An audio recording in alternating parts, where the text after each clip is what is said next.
Erling Haaland will not live up to the expectation. I am so bored. Why won't he? Because he isn't the player that everybody thinks he is. People are saying that he's going to win the Golden Boot. That is outrageous. It's so disrespectful to the establishment. Why is that outrageous? It's so disrespectful to the establishment. Being the City striker. The Mo Salahs of the world, the Harry Kanes of the world, the Heung-min Sons of the world. Give them the respect to turn up in a new league and win the Golden Boot. That would be a ridiculous achievement, and he isn't going to do it. He's profligate. He's very profligate. He's wasteful in front of goal at times. His build-up play isn't good enough at the moment. His build-up play isn't good enough at the moment to play in a City team. The way that Man City he's up top for City. He's going to score goals. He's proven it at Dortmund. He can score hat-tricks in 20 minutes. It's Erling Braut Haaland we're talking about. And Manchester City Football Club, the team more than anyone else has amazing depth, can create chances for him. I don't think we're arguing on the same thing, though. Will he score goals? Yes. So how many goals is success? We are arguing the same thing. I'll tell you what, Rory, he's going to be the Golden Boot winner. He's going to prove you wrong. Okay, I will take that bet. How many goals is he going to score this season? I think he'll do really well to score. If he scores 15, it would be a really good season. Yeah, that clip has been everywhere, every single week on social media. Erling Haaland's got 52 goals in all competitions, Rory. Rory, you made me a meme. You made me go viral. Just holding my head to my head. You made me go viral Camera everywhere. 3, Rory, if Erling Haaland is watching now, it is the most viral clip we've ever seen on this show. What are you saying to Erling right now? Erling, I'm full of regret and remorse. I underestimated you. I was wrong. My knowledge was clouded by Timo Werner, who landed on these shores from the Bundesliga with a very impressive record. But Erling, I apologise. You are correct. I am wrong. And I will never live this down. You are elite. And I'm sorry. Painful. Strap in. Because this could be an agonising, harrowing video. Now, we obviously have to give this video the due diligence that it deserves, so I need you to focus. What I've done is, I've made myself a glorious cup of Gyokuru green tea. Yes, that is right. Yes, look at that. Absolutely beautiful. It's a blend of matcha and Gyokuru. Right. Let's get stuck in. I've been dreading this.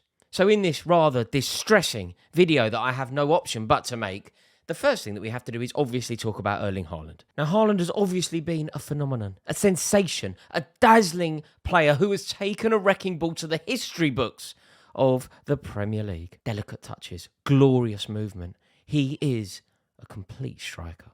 His patience, that unwavering belief that a goal will come. That is what makes this guy so damn good. Sweeping past Andy Cole, sweeping past Alan Shearer. He is so brilliant, in fact, that Manchester City players and staff have already given him a guard of honour, each taking it in turns to slap him on the back because they know that they are witnessing history. He averages a goal every 71 minutes of Premier League action. This is unlike anything that we have ever seen before, and let's face it, Erling Haaland simply cannot stop scoring. And a lot of people predicted that this could be the case. Annoyingly, not everyone. Yes, I got this wrong. I am apologetic. I am full of regret. I am full of remorse. Erling Haaland, I doubted you, and I have never looked more foolish. I would go so far as to say that this is now the worst prediction that has ever been predicted in football. Alan Hansen, sadly, I have stolen your record. Never has so much been said with such confidence to be proved so wrong so quickly. To Alfie Inga Haaland, to Erling Haaland, to Ole Gunnar Solskjaer, to the good people of Oslo, to Manchester City legends, to Colin Bell, to Uwe Rosler, to Georgie Kinkladze, to Noel Gallagher, to Liam Gallagher, to Toure Andre Flo, to John Carew, to the fellow that used to play in goal for Tottenham, Eric Torsved, to Josh King, to the city of Leeds where Erling Haaland was born, to Bryn, Mulder, Red Bull Salzburg and Borussia Dortmund, to Pep Guardiola, to Jack Grealish, to Thogden, to Joe Tomlinson, to Sky, to Smithy, to Adam McCullough, to Cal Freezy, to Elliot Hackney, to Big Bad Boovie, to Flav, to James Alcott, to Ethan Bazinga, to everybody who has had the misfortune of listening to that prediction, to anybody linked to Erling Haaland, to everybody, to the footballing world, I would like to extend my sincere apologies. I was wrong. So we have to move on from Erling Haaland. I'm sure I'll be reminded of it forever, but we have to move on. Let's have a look at some of the predictions that I put forward on the Saturday Social. They didn't go over, thankfully. But we've got Rory and Theo both saying Man City going to win the league and very, very similar top fours. Interestingly, though, Rory, you're less confident about Chelsea than Theo is. Hang on, can I just pick up on Rory here? He's gone Tottenham to finish above Chelsea, and now you're a beloved Chelsea fan. Yeah. You make no mistake that you don't particularly love Tottenham. Are you scared of what I'm saying? No, I will be totally frank with you, Smithy. You're a dear friend, but I have a lot of antipathy towards Tottenham Hotspur Football Club. But I do think that they are borderline sensational, and I think Antonio Conte is outrageously good. I think there is a world where Tottenham could finish above Liverpool. I don't think they can win the league. I don't think they can challenge for the league. 20 points behind they finished last year. Yeah, of course. They weren't the same team last year. Antonio Conte, what I will never do... Antonio Conte is the second best manager I've ever seen at Chelsea. He is outrageously good. His track record of taking teams from mediocre... He took Chelsea from 10th to top. Yeah. He took Juve, took them back. Started the era of Juve dominance, ended the era of Juve dominance. Antonio Conte's name needs to be mentioned among the very best that have ever done it in this league. So there we go, I got one right. I said that Manchester City would reign supreme come the end of the season, and that one, whilst not having to be Nostradamus to get that one correct, I did get that one correct. So aside from Manchester City, my top four read Liverpool, Tottenham and Chelsea. Now that is completely and utterly wrong. Every single one of those sides did not make it.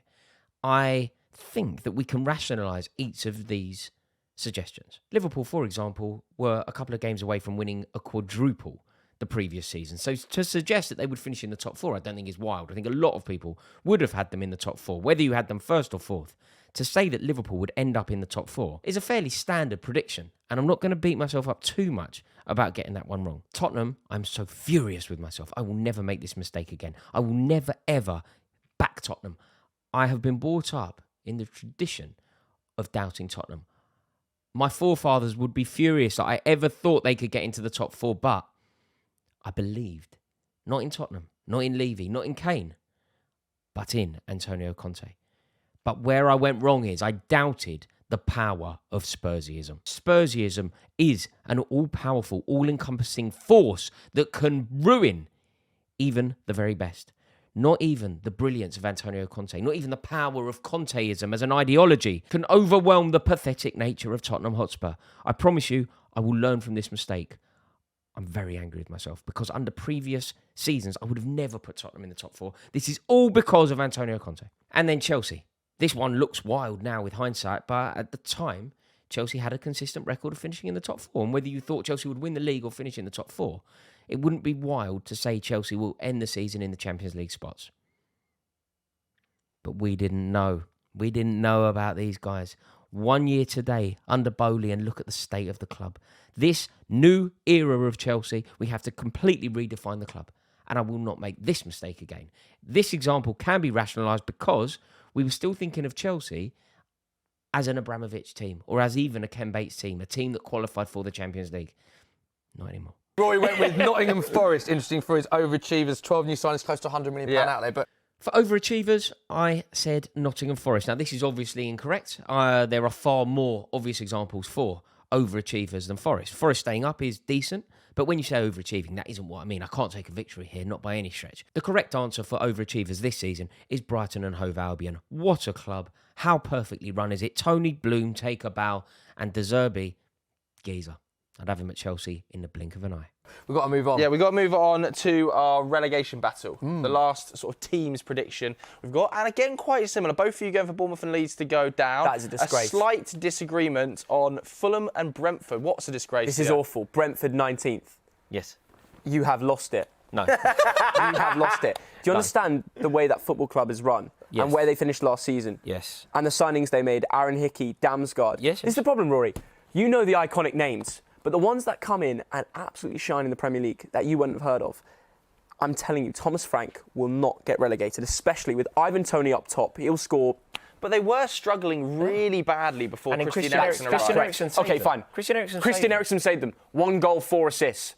That's huge for them. 5 goal involvements in 12 games or whatever he was involved in. And now they've got Damsgaard. They've got to replace him. The link up between Eriksen and Tony as well when he came in. You did see the way they played. It did make a big difference, that signing. I'm not saying that he didn't make a difference. He did. Do you know what that is? But they're going to kick on. It's the youth of today. That is representative of the youth of today. Shouting stats out without actually appreciating the full value of the game. I do. Stats tell a select But Rory, portion you of the story. put Brentford 19th. One goal, 4 assists. That doesn't tell the full story of his contributions to that club. His contributions to that club, you can't quantify it. You can't. How do you quantify spirit? How do you quantify heart? How do you quantify leadership? You can't do that with your heat map. My relegation shout: Leeds, Brentford, and Bournemouth. I got 1 out of 3. It's not good enough. It's certainly not good enough. Obviously, the teams that went down, Leicester. Nobody would have really predicted it. I've always been quite scathing about Brendan Rodgers. I've always suggested that Brendan Rodgers isn't the man that other people think he is. And I feel like on some level I've been validated in that suggestion. Leeds going, I got completely and utterly spot on. I don't think that you had to be particularly insightful to see that one coming, though. And then I went for Brentford, which, again, looks wild now. I just thought that there was potential of second season syndrome. The annoying thing here is Southampton went. I've been saying Southampton will go year after year after year. The 1 year, I'll give them the benefit of the doubt. They survive. So best transfer firstly. Now, you've both gone for Chelsea players. Raheem Sterling, Rory and Koulibaly, Bogdan. Best transfer, Raheem Sterling. Do you know what? This could be as bad a shout as Erling Haaland.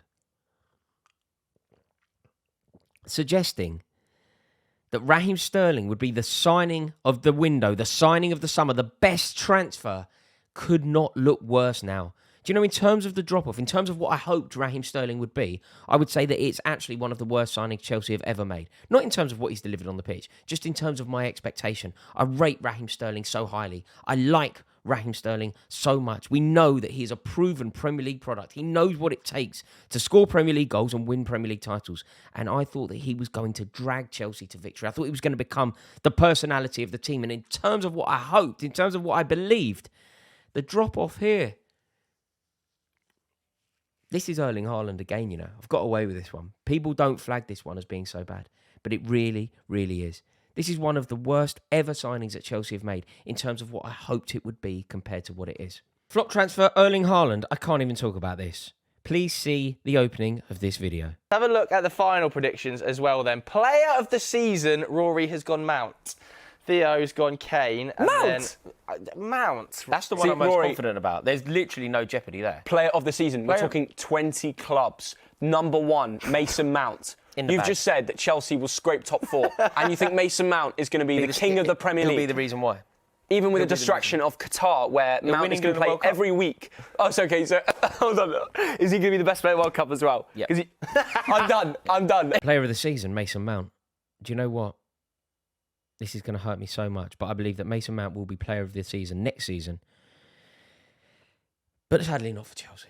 He's such a good player, so underrated. I don't understand why people don't think he's great. And I have a terrible feeling that he is going to set the world on fire for Arsenal, Manchester United or Liverpool. Surely there's a clue in how good Mason Mount is. Surely the upper echelon of Chelsea can see what a terrible idea it is to let him go when you look at the people trying to sign him. All of Chelsea's rivals are desperate to secure Mason Mount's services, and yet we don't see that as a warning sign. For me to say player of the year last year, when he undoubtedly had his worst ever season in a Chelsea shirt, it's another howler. And I've said Harry Kane for the Golden Boot. Now, Erling Haaland obviously makes this one totally and utterly wrong, but I did predict that Kane would have a brilliant season, and he most certainly delivered. He is breaking all sorts of records, and he's doing it for a team that are completely and utterly in disarray. Imagine being that good, surrounded by that amount of dross. Imagine being that good when you've had to deal with Ryan Mason as your manager, Stellini as your manager. He is truly a phenomenon, and the amount of records that he has broken is unreal. He scored more goals for Tottenham than anyone. He scored more goals for England than anyone. He scored more goals for England at competitive tournaments than anyone. I believe that he will go on to score more Premier League goals than anyone. He is truly sensational, a dazzling talent, one of the best that we have ever produced. Please God, get him out of Tottenham. But me saying Golden Boot for Kane, that I know I'm scraping the barrel here, but on some level I'm taking a tiny bit of glory here. Time for a refill.